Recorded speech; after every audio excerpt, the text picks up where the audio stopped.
82살의 노모가 딸의 집에서 꼬박 16년을 살았습니다.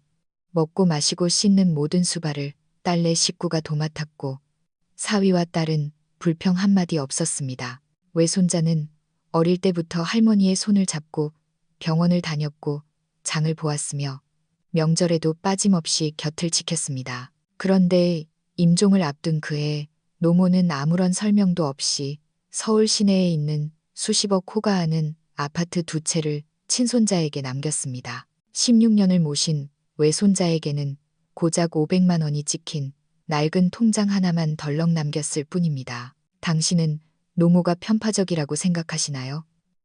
아무리 그래도 똥오줌 받아낸 사람에게 최소한의 감사는 해야 하는 것 아니냐고 묻고 싶으신가요? 하지만 이야기란 결코 겉보기에 드러난 것만이 전부가 아닙니다. 외손자가 은행 문턱을 넘어서고 친손자가 등기소 앞에 섰을 때 하나둘씩 진실이 수면 위로 떠오르기 시작했습니다. 누군가는 이미 손에 쥐었다고 착각했던 것이 빈 껍데기였고 누군가는 소외당했다고 여겼던 것이 사실은 가장 깊은 마음의 장부에 기록되어 있었습니다. 침묵을 지키던 한 노인이 생의 마지막 순간에 자신의 모든 것을 어떻게 정리했는지, 돈은 누구에게 주었고 마음은 어디에 두었는지, 그 백지유서 뒤에 숨겨진 진실은 무엇이었는지, 이것은 당신이 절대 놓쳐서는 안 될 지극히 현실적인 선택에 관한 이야기입니다. 오늘은 입 밖으로 꺼내기 가장 어려운 주제, 바로 노후 상속과 가족 간의 선택에 대해 이야기해 보려 합니다. 오늘 이 이야기를 다 듣고 나면 당신은 깨끗하게 비우고 명료하게 떠난다는 것의 의미를 다시 생각하게 될 것입니다. 준비되셨나요? 창밖에는 봄비가 추적추적 내리고 있었습니다. 오후에 서울대병원 병실은 젖은 잿빛으로 물들어 어둑했습니다. 침대 주변에는 두 무리의 사람들이 서 있었습니다. 한쪽은 딸 이지은과 그녀의 아들 한민호였습니다. 다른 한쪽은 아들 이상훈과 며느리 최미경, 그리고 그들의 아들 이준서였습니다. 침대에는 박영자 여사가 누워 있었습니다. 입술은 말라 비틀어졌고 안색은 납치를 한 듯 누렇게 뜬 상태였습니다. 올해 82, 전라도 광주 출신으로 일찍이 남편을 여의고 홀로 일남 일녀를 키워낸 그녀였습니다. 평생 고생을 낙으로 알고 살아온 그녀는 남들이 보기에 강인하고 고집스러운 여성이었습니다. 가문과 전통에 대해서는 거의 집착에 가까운 충성심을 가진 옛날 사람이기도 했죠. 폐암 말기. 의사는 남은 시간이 얼마 없다고 했습니다. 다들 왔냐? 그녀가 낮은 목소리로 물었습니다. 바람 앞에 촛불처럼 위태로운 목소리였습니다. 네, 어머니. 장남 이상훈이 고개를 끄덕였습니다. 그는 올해 55으로 전기 설비 업체를 운영하며 지방 출장이 잦았습니다. 그의 아내 최미경은 49, 최 여사로 불리며 집안의 대소사와 재물을 쥐락펴락하는 드센 전업주부였습니다. 슬아의 외아들 이준서는 22, 명문대 대학원에 갓 입학한 집안의 자랑거리였습니다. 저도 왔어요, 엄마. 딸 이지은이 작게 대답했습니다. 그녀는 52, 공립고등학교에 사서로 일하고 있었습니다. 남편과는 오래전 사별하고 혼자서 가게를 책임져 온 터였습니다. 그녀의 아들 한민호는 올해 19, 막 사범대 사회교육과에 합격했습니다. 성격이 차분하고 진중의 외할머니가 가장 아끼던 손주였습니다. 박영자 여사는 힘겹게 눈을 뜨더니 베개를 높여달라고 손짓했습니다. 온몸에 힘을 짜내어 비스듬히 몸을 일으켰습니다. 오늘 너희를 부른 건 확실히 해둘 게 있어서다. 그녀는 침대 옆 서랍에서 낡은 봉투 하나를 꺼냈습니다. 안에는 자필 유언장과 등기권리증 사본 2장, 그리고 국민은행 통장 하나가 들어 있었습니다. 그녀는 물건들을 하나씩 침대 머리맡 테이블에 늘어놓고는 자식들의 얼굴을 천천히 훑어보았습니다. 내 평생 배운 건 없고 몸뚱이 굴려 일만 했다. 강남의 낡은 아파트 2채 세 받아 먹고 살았는데 이제 갈 때가 되니 돈 문제도 깨끗이 정리해야지. 그녀는 등기권리증 사본을 가리키며 떨리지만 분명한 목소리로 말했습니다. 압구정동 아파트 2채, 이건 장손준서 앞으로 남긴다. 우리 집안의 대를 이을 놈이니까. 그리고 그녀는 파란색 낡은 통장을 가리켰습니다. 이건 민호 죽어라. 500만 원 정도 들어있다. 성씨는 달라도 마음 씀씀이가 깊고 죽은 지 할아버지를 닮아 정이 많은 녀석이야. 병실에는 잠시 무거운 침묵이 흘렀습니다. 가장 먼저 정적을 깬 건 며느리 최미경이었습니다. 입가에 번지는 미소를 억지로 감추려는 듯 입꼬리가 파르르 떨렸습니다. 어머니, 정말 잘 생각하셨어요. 무엇보다 어머니 마음 편한 게 제일이죠. 하지만 딸 이지은은 미간을 잔뜩 찌푸리며 물었습니다. 엄마, 우리 집에서 16년을 살았잖아. 그건 다 잊어버린 거야? 박영자 여사는 대꾸하지 않았습니다. 그저 외손자 한민호를 바라보는 눈빛만이 유난히 부드러워졌습니다. 민호야, 할미가 할 말이 있으니 이리 좀 가까이 와라. 민호가 고개를 숙이고 다가가자 박영자 여사는 그의 귓가에 아주 작은 목소리로 속삭였습니다. 돈은 껍데기야. 사람 마음이 진짜란다. 내 엄마가 쏟은 정성 내가 다 기억하고 있어. 그 말을 끝으로 기력이 다했는지 그녀는 뒤로 털썩 쓰러졌습니다. 외손자에게 무슨 말을 남겼는지 아는 사람은 아무도 없었습니다. 최미경은 남편의 옷자락을 슬쩍 잡아당기며 목소리를 낮췄습니다. 집문서만 우리한테 오면 돼. 노인네가 무슨 말을 하든 상관없어. 유언장부터 챙겨서 공증받아야 해. 그래야 법적 효력이 생기지. 이상훈도 고개를 끄덕였습니다. 어머니의 결정에 토를 달 생각이 전혀 없었습니다. 부동산은 당연히 장남인 자신이 받아야 할 몫이라고 믿어 의심치 않았으니까요. 반면 이지은은 고개를 숙인 채 어머니의 손을 꽉 잡고 있었습니다. 속이 문드러지는 것 같았습니다. 16년 동안 어머니를 부처님 모시듯 했습니다. 하루 세끼 더운 밥을 지어 올렸고 철마다 이불과 옷가지를 챙겼습니다.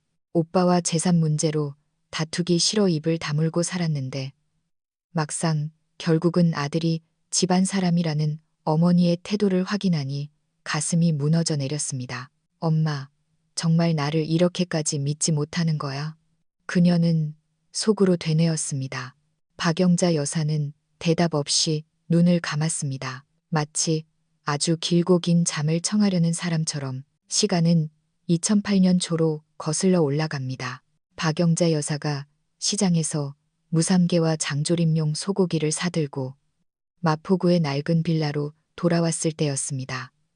전화벨이 요란하게 울렸습니다. 고무장갑을 벗으며 수화기를 들었습니다. 엄마, 나 배가 하루 종일 아파. 의사 선생님이 양수가 터질 것 같대.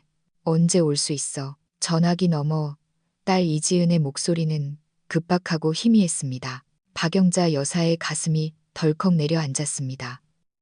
지은의 남편은 4년 전 교통사고로 세상을 떠났고 초등학교에 갓 입학한 민호와 단둘이 남겨졌었습니다. 이번 임신은 재혼한 남편과의 사이에서 생긴 아이였지만 시댁의 반대가 심해 산전수전 겪으며 홀로 버텨온 터였습니다. 알았다. 알았어. 당장 짐 챙겨서 갈게. 기차 타고 금방 간다. 어딜 가신다고요? 등 뒤에서 싸늘한 목소리가 들려왔습니다. 뒤를 돌아보니 며느리 최미경이 씻지도 않은 채소 바구니를 든 채 부엌 문가에 서 있었습니다. 표정이 험악했습니다. 우리 지은이가 애를 낳는다는데 며칠 가서 봐줘야지. 박영자 여사는 짐짓 부드럽게 말했습니다. 하지만 최미경은 채소 바구니를 싱크대에 쾅 소리나게 던졌습니다. 지금 가신다고요? 저 산후조리 끝난 지 얼마나 됐다고요? 우리 준서 이제 겨우 100일 지났어요. 어머니가 거길 가시면 전 어떡해요? 어머니는 신우이네 파출부예요. 아니면 우리 집 어른이세요? 박영자 여사는 마른 침을 삼켰습니다. 딱 3일만 있다 올게. 애 낳고 몸 좀 추스르면 바로 와서 준서 봐줄게. 안 돼요. 최미경의 목소리가 높아졌습니다. 가시려면 아주 가세요. 그이한테도 다 말해놨어요. 이 상황에 나가시면 다시 들어오실 생각 마시라고요. 그녀의 목소리는 날카로운 칼날처럼 박영자 여사의 고막을 찢었습니다. 제가 산후조리할 때 어머니가 해주신 게 뭐예요? 밥하고 빨래 좀 해준 거. 지금 시누이 전화 한 통에 우리 식구 다 내팽개치고 가시겠다고요? 도대체 누굴 진짜 가족으로 생각하시는 거예요? 나는. 박영자 여사는 입술이 파르르 떨려 아무 말도 할 수 없었습니다. 공평하게 하신다면서요. 저도 친정 도움 하나 못 받고 도우미도 안 썼어요. 어머니 지금 가시면 저 혼자 어떡하라고요. 어머니, 솔직히 딸이 더 안쓰러우신 거죠? 그 말은 마치 따귀를 맞은 듯 얼얼했습니다. 이러지도 저러지도 못하는 상황이었습니다. 방으로 돌아온 박영자 여사는 딸에게 주려던 돈 봉투를 슬그머니 베개 밑에 숨겼습니다. 200만 원이 든 봉투에서 대부분을 빼고 달랑 20만 원만 남겨 다시 챙겼습니다. 며느리가 가계부를 검사한다는 걸 알기에 티나지 않게 조심해야 했습니다. 그날 밤 그녀는 몰래 옷가지 몇 개를 가방에 챙겨 넣고 알람을 새벽 4시에 맞췄습니다. 동이 트기도 전 박영자 여사는 낡은 보스턴백을 메고 첫 기차를 타고 수원에 있는 딸의 집으로 향했습니다.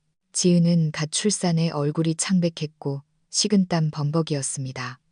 어린 민호는 침대 곁에 앉아 숙제 공책을 펴놓고 엄마가 깨기만을 기다리고 있었습니다. 할머니, 민호가 달려와 품에 안겼습니다. 박영자 여사는 눈시울이 붉어졌지만 꾹 참고 아이를 안아주었습니다. 그날 밤 그녀는 고작 8시간 동안 딸의 곁을 지키고는 날이 밝기도 전에 다시 서울행 기차에 몸을 실었습니다. 아무에게도 알리지 않았습니다. 며느리 최미경이 알면 안 되니까요. 오늘 나가면 다시는 들어오지 말라던 그 말이 귓가에 맴돌았습니다. 마포의 골목길로 돌아왔을 때 아침 식사를 파는 분식집에서 계란 굽는 냄새가 났지만 속이 울렁거려 견딜 수 없었습니다. 집에 들어서자마자 거실 바닥에 엎질러진 물 자국과 산더미처럼 쌓인 빨래, 그리고 아기의 울음소리가 파도처럼 밀려왔습니다. 최미경이 안방에서 나오며 얼음장 같은 눈빛을 보냈습니다. 어디 갔다 오셨어요? 시장 가서 장아찌 거리 좀 보느라.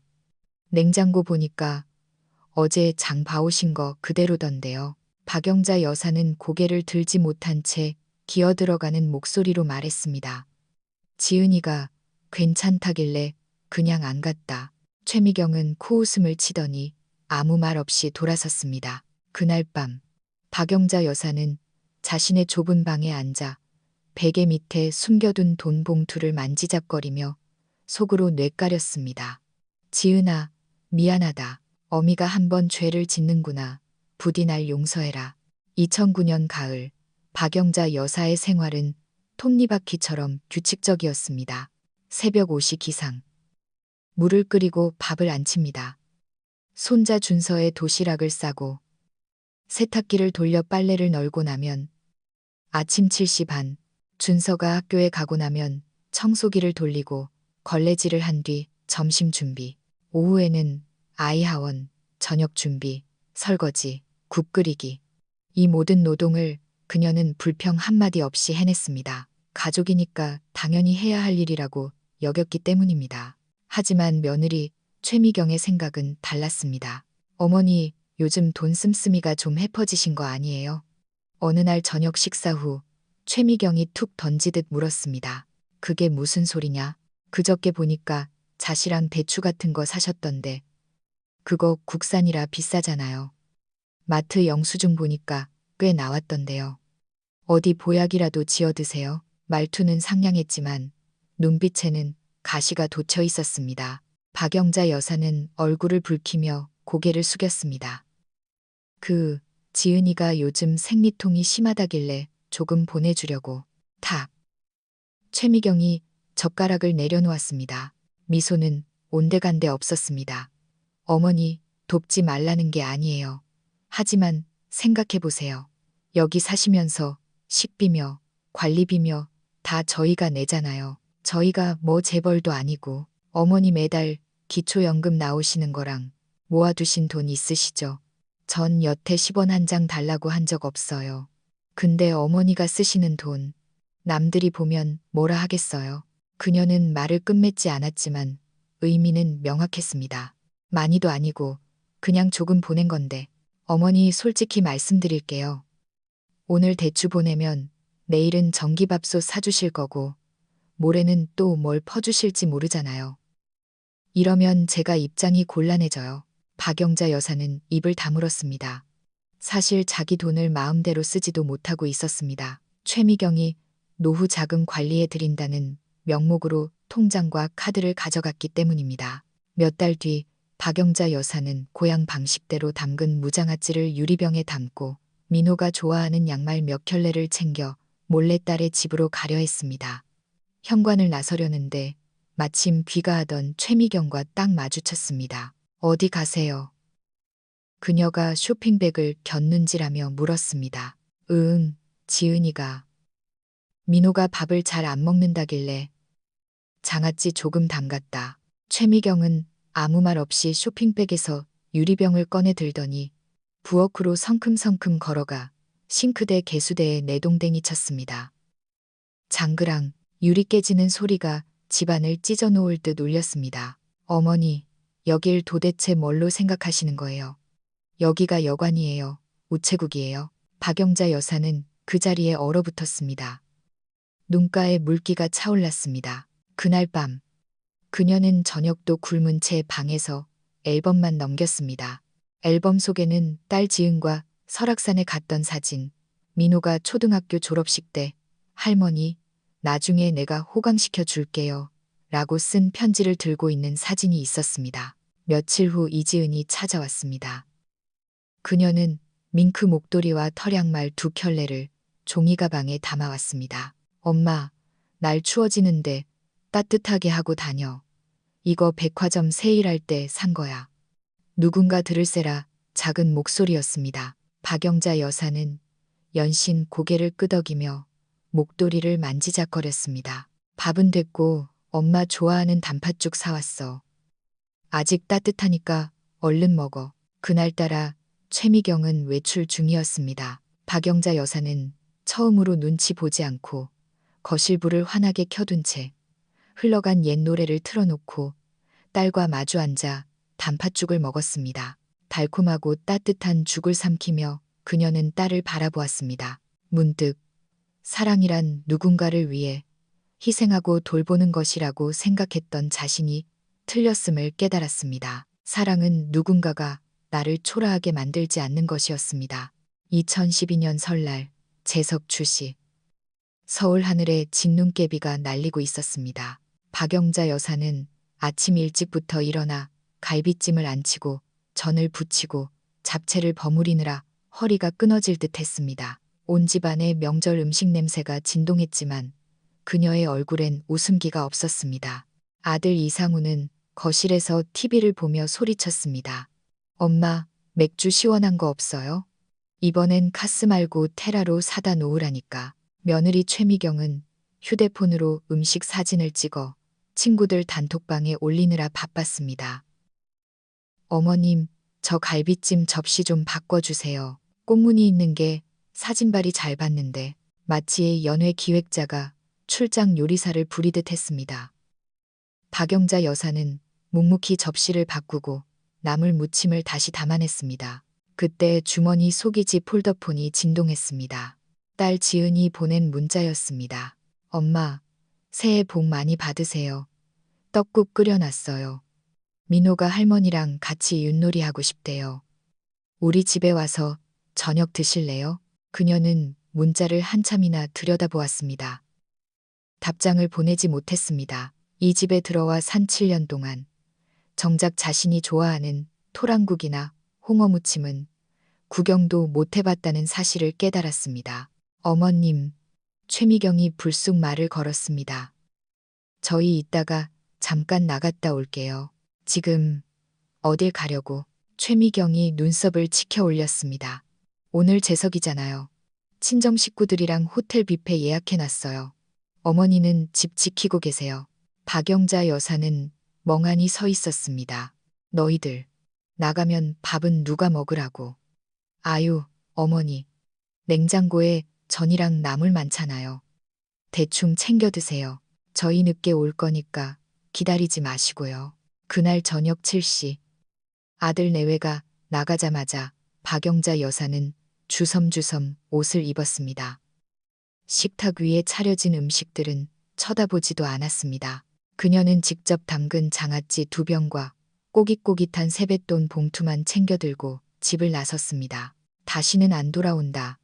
현관문을 닫으며 그녀는 나직이 중얼거렸습니다. 지하철을 타고 분당으로 향하는 내내 손에 땀이 찼습니다. 지은네 집 문 앞에 다다르자 현관문에 민호가 삐뚤빼뚤 쓴 글씨가 붙어 있었습니다. 복 들어오는 문, 할머니 환영. 문을 열자마자 민호가 튀어나왔습니다. 할머니, 엄청 기다렸어요. 식탁에는 매생이 떡국, 굴비구이, 꼬막 무침 등 박영자 여사가 좋아하는 반찬들로 가득했습니다. 이지은이 앞치마를 두르고 부엌에서 나왔습니다. 엄마, 어서 와. 엄마 자리 여기 비워뒀어. 그녀는 의자에 깔린 폭신한 새 방석을 보며 가슴이 먹먹해졌습니다. 먹어야 해서 먹는 밥이 아니라 먹이고 싶어서 차린 밥상. 식사가 끝난 후 민호는 할머니 팔에 매달려 윷놀이를 하자고 졸랐습니다. 저녁 내내 곁을 떠나지 않았습니다. 박영자 여사는 난생 처음으로 가족 같은 설날을 보냈습니다. 밤 11시 반 그녀가 일어서려 하자 지은이 잡았습니다. 엄마, 오늘 그냥 자고 가. 오빠네 집, 엄마 없어도 잘 돌아가잖아. 그래도 내가 짐도 다 거기 있고 내가 내일 가서 다 가져올게. 엄마, 이제 여기서 우리랑 살자. 응? 박영자 여사는 딸의 눈을 보았습니다. 그 눈 속에 비친 자신의 모습이 더 이상 식모가 아닌 어머니로 보였습니다. 그래, 그러자. 그날 이후 박영자 여사는 완전히 거처를 옮겼습니다. 거창한 이사랄 것도 없었습니다.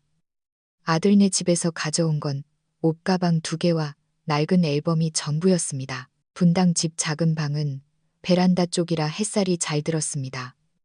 지은과 민호는 그 방을 할머니 방으로 꾸며주었습니다. 벽 한쪽을 비워 옷장을 넣어주고 추위를 많이 타는 그녀를 위해 온수 매트도 깔아주었습니다. 엄마, 여긴 엄마 집이야. 얹혀 사는 거 아니니까 눈치 보지 말고 편하게 지내. 이지은이 말했습니다. 처음 몇 달간 박영자 여사는 습관처럼 새벽에 일어나 아침을 하고 청소를 하려 했습니다. 그때마다 지은이 말렸습니다. 엄마는 일하러 온 게 아니야. 그냥 엄마 인생 즐기러 온 거지.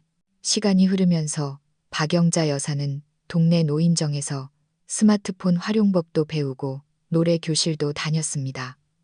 카카오톡 프로필 사진도 직접 바꿨습니다.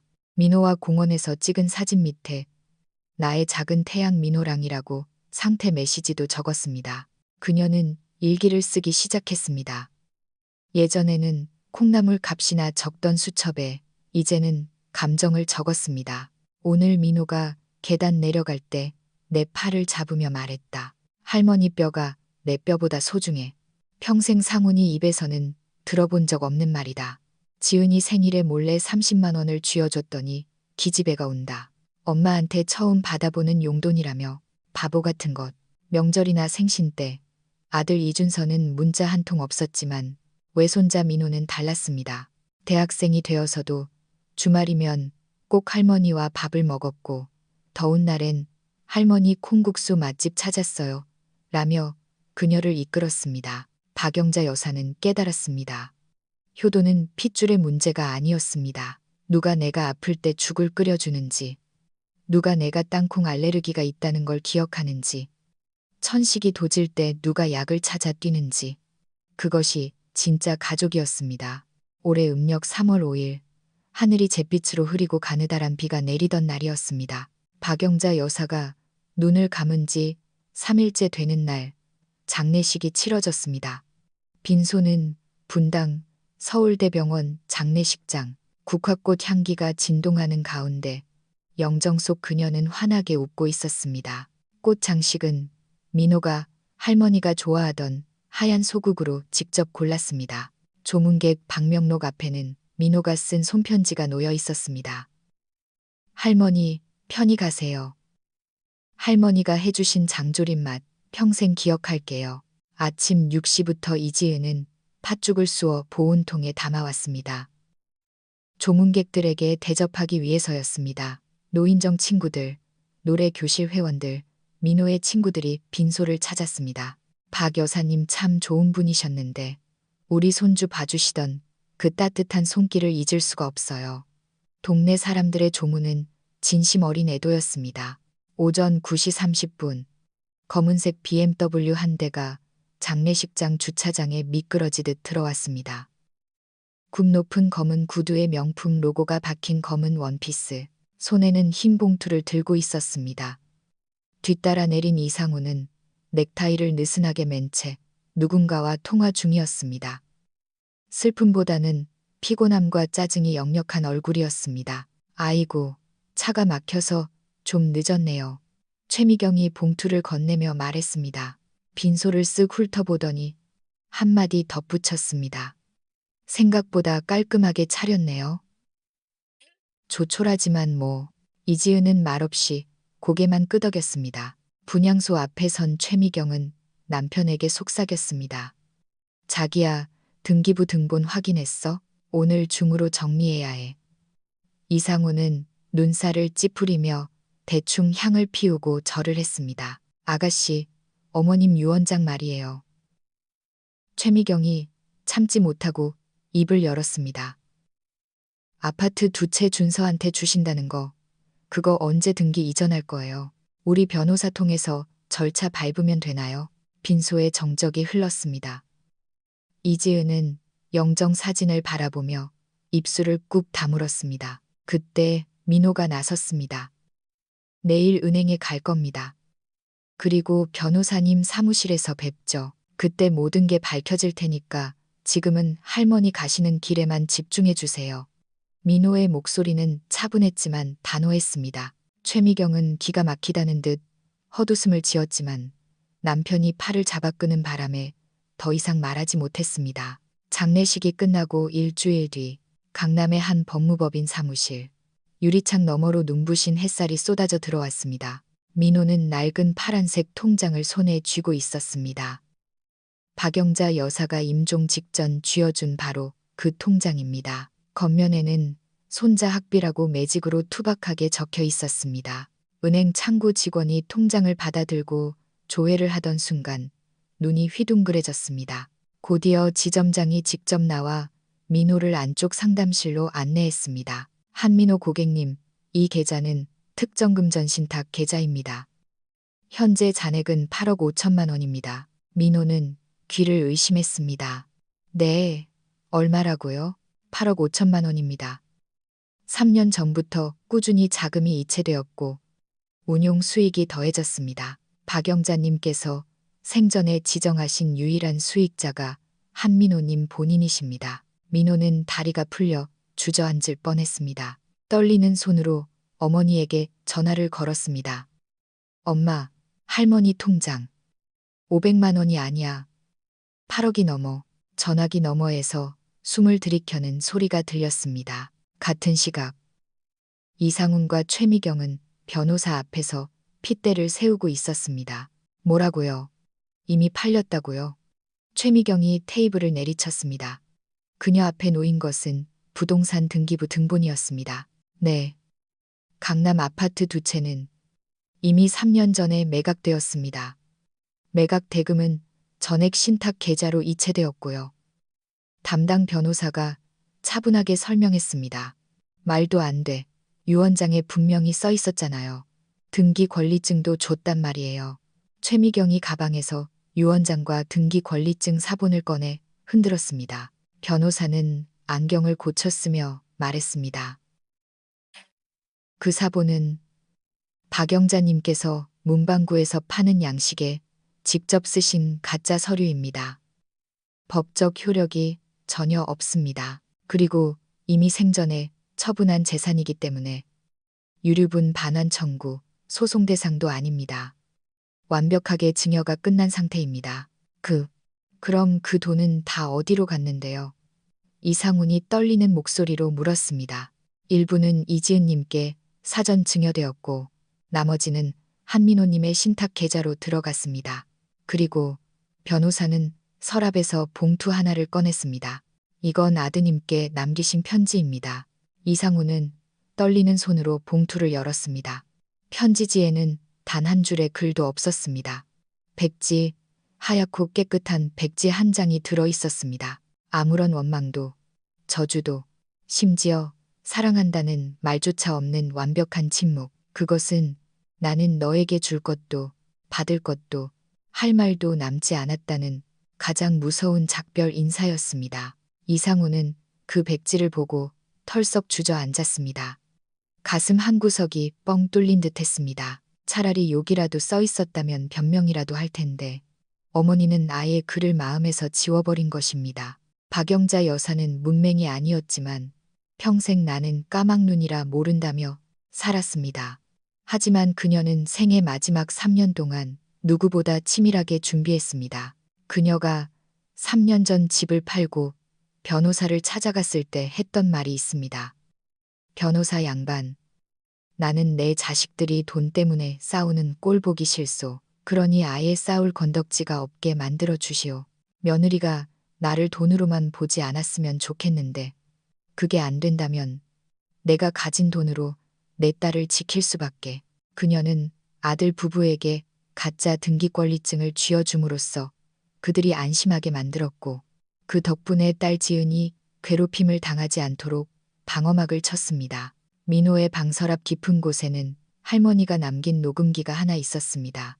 민호가 재생 버튼을 누르자 지직거리는 소리와 함께 익숙한 목소리가 흘러나왔습니다. 민호야, 녹음이 되는 거냐? 으흠. 사람이 늙으면 안다. 누가 밥 숟가락 놔주는 사람이고 누가 숟가락 뺏으러 오는 사람인지. 돈은 있다가도 없는 거지만 사람은 남는 거란다. 내 엄마가 나한테 해준 밥, 네가 내 손 잡아준 그 온기, 나는 다 챙겨서 간다. 상훈이 내외한테는 미안하지만 그들은 이미 받은 게 많아. 내 마음을 못 받았을 뿐이지. 이 돈은 너 공부하고 내 엄마랑 맛있는 거 사 먹으라고 주는 단팥죽 값이다. 부디 따뜻하게 살아라. 녹음은 툭 끊겼습니다. 민호는 창밖을 바라보았습니다. 비가 그치고 햇살이 비치고 있었습니다. 그는 알 수 있었습니다. 할머니는 단순히 돈을 남긴 게 아니라 진심을 다해 산 사람은 반드시 보답받는다는 인생의 진리를 유산으로 남기셨다는 것을요. 박영자 여사의 선택. 그것은 핏줄보다 진한 것이 함께한 시간이라는 것을 증명한 가장 통쾌하고도 슬픈 반전이었습니다. 여러분의 생각은 어떠신가요? 노모의 선택이 너무 매정했다고 생각하시나요? 아니면 인생의 마지막 주권 행사로서 통쾌하다고 느끼시나요? 오늘의 이야기가 여러분의 마음속에 작은 파문을 일으켰기를 바랍니다. 가족이란 무엇인지, 그리고 우리는 늙어갈 때 무엇을 남겨야 할지 다시 한번 생각해보는 시간이 되었으면 합니다. 구독과 좋아요, 그리고 여러분의 생각을 댓글로 남겨주세요. 다음 시간에 더 깊은 이야기로 찾아오겠습니다.